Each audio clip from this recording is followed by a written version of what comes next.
তো সব সময় বাসায় রান্না করে থাকেন, রেস্টুরেন্টে কিভাবে এত মজা করে ডাল রান্না করে থাকে এটা কি আপনারা জানেন? আজ আমি আপনাদেরকে দেখাবো হোটেল রেস্টুরেন্টে কিভাবে এত মজা করে ডাল রান্না করে থাকে। ফার্স্ট আমার এখানে 200 গ্রামের মতো মসুর ডাল আছে, তারপরে 200 গ্রামের মতো মুগ ডাল দিয়ে দিলাম। আর মসুর ডাল মুগ ডাল আপনারা সব সময় সমান সমান দেওয়ার চেষ্টা করবেন, তাহলে ডালের টেস্টটা খুবই ভালো আসবে। আমি ডালটা ফার্স্টে ধুয়ে কিছুক্ষণের জন্য ভিজিয়ে রেখেছিলাম, আপনারাও ডালটা ধোয়ার পরে কিছুক্ষণের জন্য ভিজিয়ে রাখবেন। এখন একটা কড়াইয়ের ভিতরে নিয়ে নিলাম, ফার্স্টে দিয়ে দিলাম হাফ চামচের মতো আদা রসুন পেস্ট, এখন দিয়ে দিলাম পেঁয়াজ কুচি আর হলো টমেটো, পেস্টটা হালকা একটু বেশি দিবেন।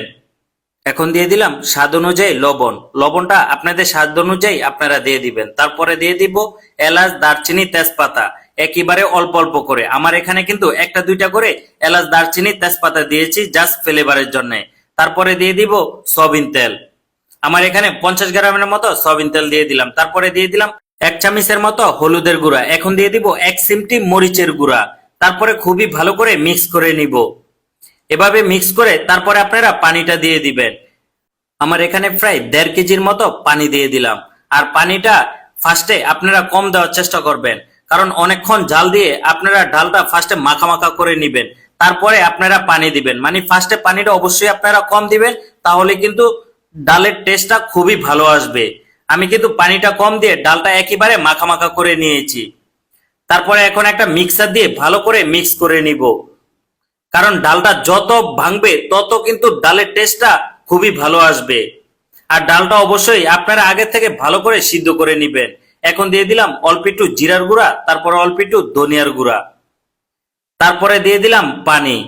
আপনাদের ডালের পাতলা অনুযায়ী আপনারা পানিটা দিয়ে দিবেন। আপনারা যদি একটু ডালটা গাঢ় খেতে চান তাহলে পানিটা কম দিবেন, যদি পাতলা খেতে চান তাহলে পানিটা একটু বেশি দিবেন। পানিটা দেওয়ার পরে আপনারা অনেকক্ষণ ধরে জাল দিয়ে নিবেন ভালো করে। তারপরে একটা ফ্রাই প্যানের ভিতরে এখানে সয়াবিন তেল, তারপরে পেঁয়াজ কুচি দিয়ে দিলাম, তারপরে দিয়ে দিলাম রসুন কুচি। আর রসুন আর পেঁয়াজটা আমি একেবারে সুন্দর করে ভাজা ভাজা করে নিব। এখন দিয়ে দিলাম অল্প একটু জিরা, আর জিরাটা দিলে খুবই সুন্দর একটা ফ্লেভার চলে আসে ডালের থেকে। তারপরে আমার পেস্টটা ব্রাউন কালার হওয়ার পরে আমি কিন্তু খুবই সুন্দর করে বাগা দিয়ে দিব। আর এভাবে করে আপনারা বাগা দিবেন। বাগা দেওয়ার সময় অবশ্যই আপনারা একটু পেঁয়াজ আর রসুনটা বাড়তি দেওয়ার চেষ্টা করবেন, তাহলে ডালের মজাটা আরো বেশি বেড়ে যাবে। এখন দিয়ে দিলাম ধনিয়া পাতা, তারপরে দিয়ে দিলাম কাঁচামরিচ। আর কাঁচামরিচ আর ধনিয়া পাতাটা দিলে আরো সুন্দর একটা ঘ্রাণ আসবে। আর এভাবেই করে আমরা রেস্টুরেন্টে এই ডালটা রান্না করে থাকি।